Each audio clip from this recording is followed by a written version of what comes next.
দিল্লিতে এখন তাপমাত্রা প্রায় 2-এর আশেপাশে, আর কলকাতায় 13। কেন বলছি এই কথা? কারণ আবারও টেম্পারেচার বাড়ছে।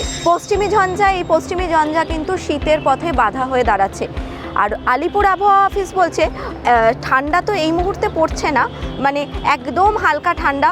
রবিবার দিন তাপমাত্রা হয়তো 15 ডিগ্রির আশেপাশে পৌঁছে যেতে পারে। তবে শুধুমাত্র তাপমাত্রার খবরই আজকে দেবো না, এর পাশাপাশি কিন্তু ঘন কুয়াশারও একটা সতর্কবার্তা দেওয়া হয়েছে আলিপুর আবহাওয়া অফিসের তরফে। দক্ষিণবঙ্গের বিভিন্ন জেলা যেমন হুগলি, বর্ধমান, নদিয়া, মুর্শিদাবাদ, এই সমস্ত যে জেলাগুলো রয়েছে দক্ষিণবঙ্গের এই সব জেলাগুলোতে কিন্তু একটা ঘন কুয়াশা থাকবে। এর পাশাপাশি উত্তরের জেলাগুলোর জন্যও কিন্তু ঘন কুয়াশা সতর্কবার্তা দেওয়া হয়েছে আলিপুর আবহাওয়া অফিসের তরফে।